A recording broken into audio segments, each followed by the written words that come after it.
I'm Rabbi Patrick, and welcome to Kihila.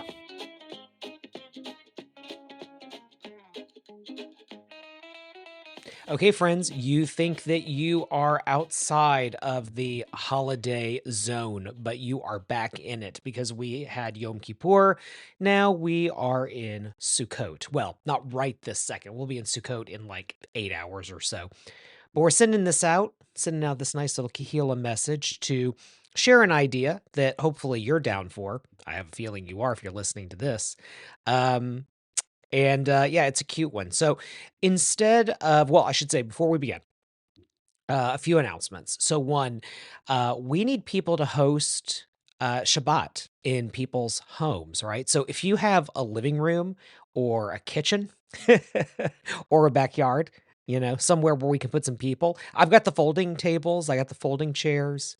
We'll bring the food, or you can make it, or we can, have someone pay for it. No big deal. We just need a place, right? So I want to give a shout out to Pam, and I want to give a shout out to Austin and Brittany, and I want to give a shout out to our Rebbitzin, all these people that host Shabbat in their homes. We could use your help too. So if you're someone who has a home and you'd like to share it, come on, just send us an email, rabbi@rabbipatrick.com. We will go ahead and get a Shabbat hosted in your home. And like I said, all you have to provide is the place. You don't have to provide anything else. You don't even need the challah, like no big deal. A few other things. I want to thank all of the volunteers who helped make High Holidays possible. And there are so many that we'd have to do an entire episode just of me saying thank you for things. And, maybe that's maybe that's a little bit more than anyone would ask for. So you know who you are. I said your names in emails and in person, obviously, but thank you, thank you, thank you. Thank you for all of our readers. Thank you for all the people who brought food. Thank you for everyone who helped with setup and cleanup. Thank you, Baltic's Bagels. Oh my goodness, those bagels were good. We loved that. Just thank you. Thank you for making these holidays possible. And also, thank you for the number of emails and text messages that I've received with compliments and comments and really great feedback. We're going to need some help here this Jewish year. We need some more prayer leaders. So Rebbitzon's going to help with that. She's going to put together a class. If you're someone who would be interested in just learning prayers, right? Not to lead necessarily, but just to learn them. Maybe one day you lead them. Sometimes it's good to sign up to do something that puts you outside of your comfort zone because it forces you to learn it. And then you feel good, like, for example, people who do marathons as a way to start exercising, right? You set an audacious goal. So maybe you could set an audacious goal in that way. Also, gotten a lot of messages from people who have said, I know I'm Jewish. I was raised Jewish. We're like, we had a Christmas tree in our house, or like, we kind of did Passover at grandma's house, but that's like about it, whatever. But hey, when I'm in Kehila, I want to know. I want to understand. I want to fully embrace this Jewish thing, but I don't know where to get started. So great thing to do is to go on our website and look at some of the resources I've put there. Additionally, hey, I'd love to teach you. One of the things that I know, though, is that the sort of getting together in a classroom thing about a topic every month, that I think we've burned out on that. I think we fizzled out a bit. So I'm looking for a new way of thinking about this. And I'm not even necessarily thinking about online either.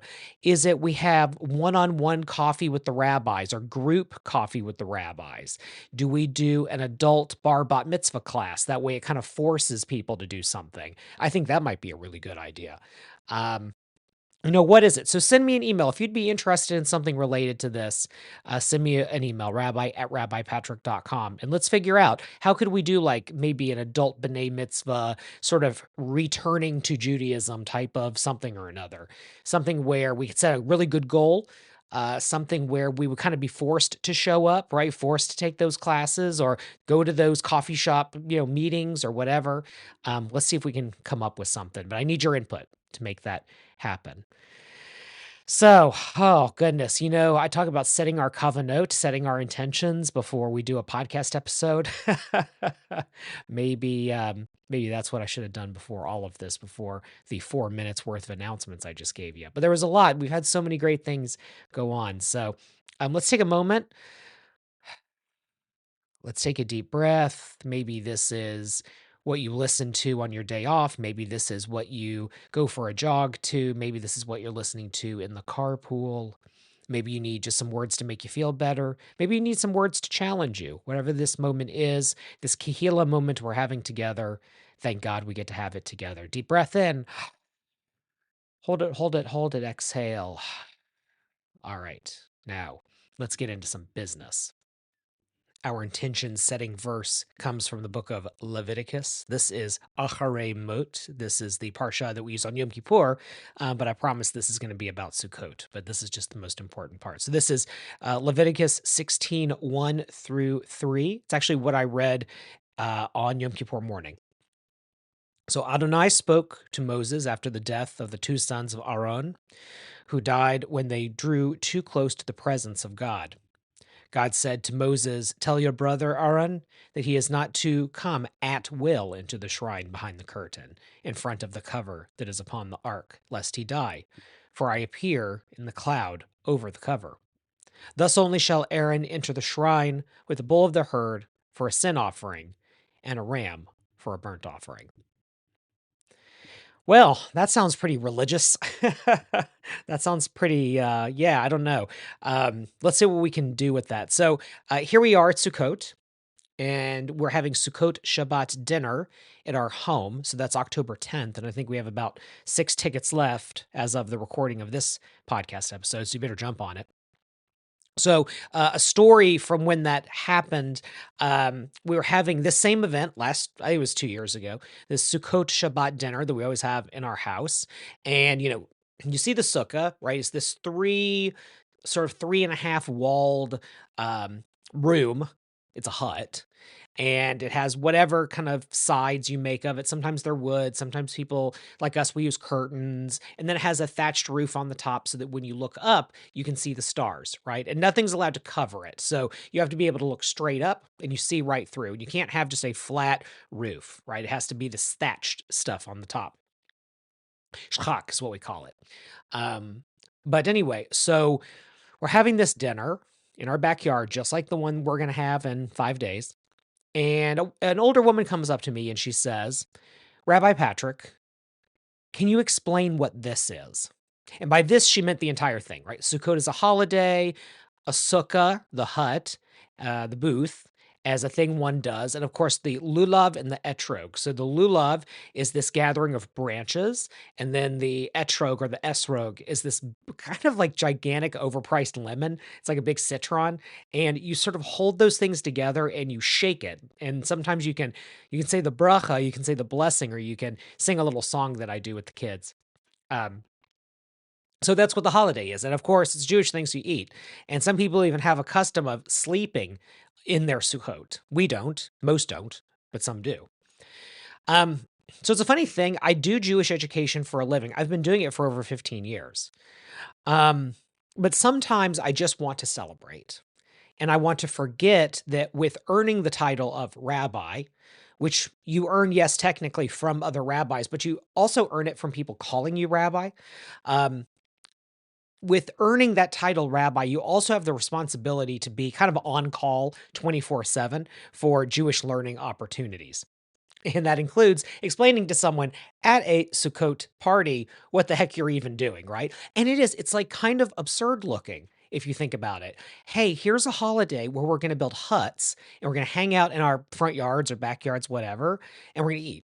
And somehow that's a reminder of the Exodus from Egypt, but like, don't we have Passover for that?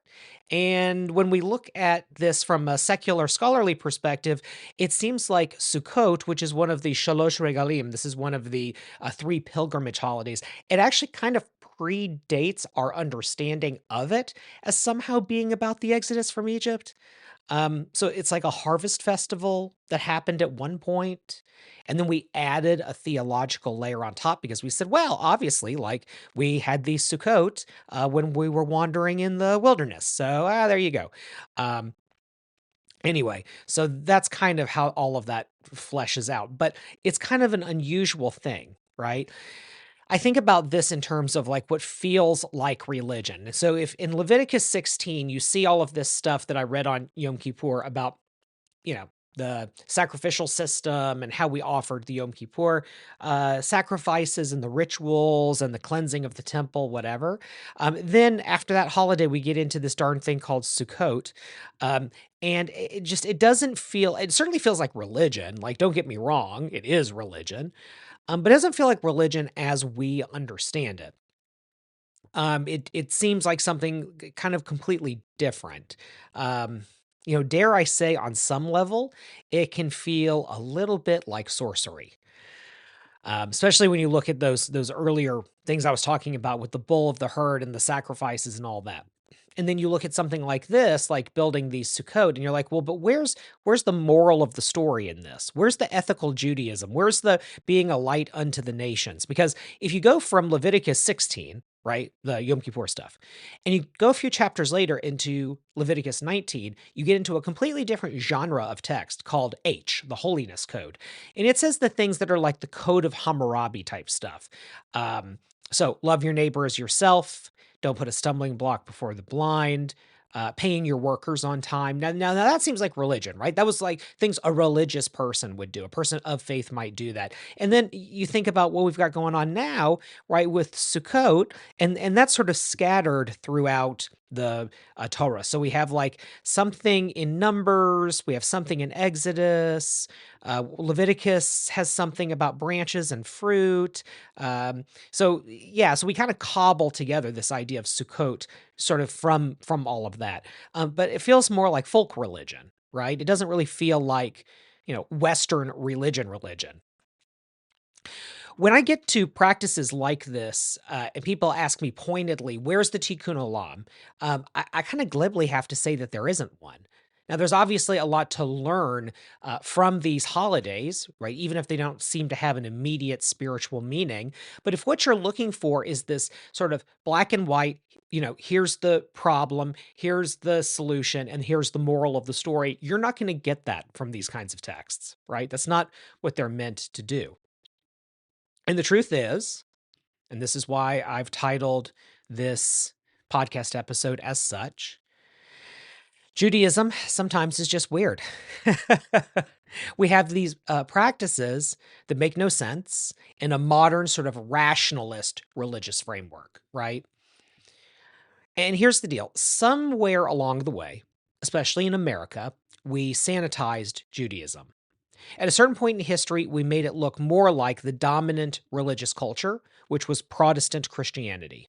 So we had sermons instead of rituals, pews instead of circles, these austere hymnals instead of the kind of buzzing beehive type of prayers that you find in an Orthodox community. You walk in and the Shliach Zibur is leading, but everybody's kind of going at their own pace. So it's not this unified ritual, right? It's more like a facilitation of everybody's experience, right? And it feels like a cacophony.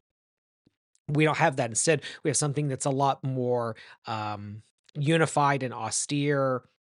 Some people think that's more sacred. Some people think that's more respectful looking. Like the reforms of Vatican II and the Catholic faith, the prayer leader, who in traditional Judaism and in conservative Judaism, you find looks in the same direction as everyone else who's praying, they now look out at those who are praying. It's almost like a performance, like you're watching me. If I'm the one leading, you're watching me do something and it goes at you, as opposed to me being with you as an equal. So that's the ways in which we sanitized for a Protestant world Judaism. But then we went further down the line because honestly, Protestant Christianity is no longer the hegemony. It's no longer the main culture of the United States. Secularization, non-religion, that's actually more the dominant move these days. And we've made, as a result, right, as a result of those social pressures, we made Judaism even less Jewish by emphasizing people and culture over religious and spiritual ideas. Now, this is where the rotten tomatoes get thrown at me, so hear me out. Indeed, the Jewish people are a people. No doubt, we have a culture, we have a history, we have a language, we have a land. All of that is true. I am not dismissing that one bit. And you don't have to be particularly observant religiously spiritually, or even culturally to be Jewish. And in progressive Judaism, our goal is to teach what the religion is about and to give people autonomy over those religious choices. I remember some time ago, this is years and years and years ago, I was in a meeting of a group of people at the office of a very famous, very wealthy philanthropist. And someone on that person's team, the philanthropist's team, said something like, I don't care if Jews go to church so long as they call themselves Jews. I remember at the time thinking, like, okay, so it's a numbers game? So, like, in that case, shouldn't we just be converting everybody? Right? Like, maybe that's the idea? And just there was this very odd sense to me when I heard that. And maybe the person was just being glib, I don't know. But something about that struck me as just fundamentally wrong. That there's no sort of sense of purpose for all these things that we do. It's actually something that sometimes aggravates me. I feel like there's so much money and so much time being spent on Jewish outreach, but it's like, but what are we reaching out for? When we tell people that Judaism is just a culture, or that we are a culture, or it is more than religion, it is culture, we act surprised when, in a multicultural society like America, people opt out of Jewish practice and they use that logic against people. So it's one thing to say, I'm not religious, because then the pushback is, well, no, no, no, we're a peoplehood, we're a culture, so do that. Like, do it from that perspective. Okay, but the problem is people can easily opt out of culture as well. To me, it's obvious. You can't tell people Judaism is a culture and then be surprised when it gets put on the same page as other cultures, like being a fan of a sport, or dressing up for a science fiction convention, or being a vegan. It's all the same, right? It's culture. And in the Western world, we choose how much of a culture we're interested in. And it could be that you identify with something else in that cultural bag, or maybe you don't identify with Judaism at all. And therefore, being Jewish is an utterly meaningless thing. As I see it, when the as I see it, the problem is that when you strip Judaism of its strangeness, you lose its power. Because weird is kind of holy. Weird is memorable. Weird is what makes us pay attention. And I get it, right? Like, yoga can make us feel liberated, but it's not liberation. It's exercise. It's endorphins. And it's great for people to feel part of a community, a political party, a PTA, a civic group. But here's the thing, and I'm saying this on the eve of someone passing that I just got a phone call about. Those people that you build community with, you really need to ask yourself, are those the people who are going to hold my hand when I die? Are those the people who are going to bring food to my partner, to my spouse? Are those the people who are going to offer to watch my kids? Maybe they are, right? We all have hobbies and friend groups associated with those hobbies, and they might be wonderful people. And in a very lonely world like ours, we need them. My goodness, if book club and board game club, if that is where you find your sense of hope and humanity, please go to it. However, sometimes you just need a rabbi. Sometimes you just need a Jewish space. I had an incident the other night. It's the wildest thing. I had a situation where I was marrying a couple, and under the chuppah, one of the partners passed out, had a seizure. And I had to switch into a new mode. We had to help that person and help them medically, and we didn't know what we were going to do. And so I jumped into kind of the middle of the family and friend group, and I led a kind of English version of Mishaberach, you might say, because it's, it's a mixed crowd, and you want everyone to feel comfortable, and you have to be able to help people, everybody in that moment. And I had people coming up to me and hugging me and saying thank you. Now, did I do something special there? No, I just took what we have as Judaism and gave it to people and said, here you go. And I forced people who were not comfortable doing so to hold one another's hands, to lean on people in this moment that was very scary. Now, thank God, our couple is fine. Wedding happened, all good. Everything's fine. But in that moment, did we need a life coach? You know what I mean by that? Did we need a spiritual facilitator or a mindfulness guru or a yoga teacher, right? Did we need a social worker? No, We definitely need the EMTs. We definitely needed those doctors. But there needed to be something else too. And that something else, that kind of weird thing, that kind of uncomfortable thing, that thing that you don't understand in an emergency, right? We understand the EMTs, right? We understand the workers who are going to bring a person back to health. We understand what that is. But in that chaos moment shock, when we don't think we're looking for something, but we're actually deeply looking for something, that's when the religion takes over. That's when it says, Hineni, here I am. And we do something. We're Jews. We do something about these things. So maybe the task for us in a post-religion world isn't to make Judaism respectable, to make it look like something that is more approachable by removing the thing that makes it foreign, or to downplay its value, to shirk away, right? So that we don't seem judgmental for others' Jewish choices, right? Maybe it is to be out. Maybe it is to be proud. My new motto: Make Judaism Weird Again. We live in a time when religion as an institution has lost a lot of credibility. Fewer people go to church or synagogue. More people call themselves spiritual but not religious. But what do people still long for? Mystery, wonder, hope, connection, awe. Like in that moment with the wedding the other day, they need something grounding. And it's just not going to come from certain people. I'm sorry, it's not. It's going to come from the clergy. It's going to come from faith. It's going to come from people who spend time looking at the human experience and reporting back. People who facilitate as a job, right? It's that, right? That is who is needed in those moments, and you can be that person too. When Judaism embraces this weirdness, this uncomfortableness, this uniqueness, I would say, it shines. It draws people in because it feels alive, embodied, playful, unsettling in a good way, and memorable. So here's the thing. We need to make Judaism weird again. Let's build Sukkot and eat in them, even when our neighbors look at us funny. Let's study texts that sound mystical, mythical, magical.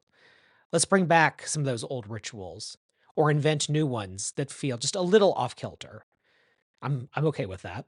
If we need to reconstruct, reinvent something, that's fine. Our ancestors did it. We can do it too.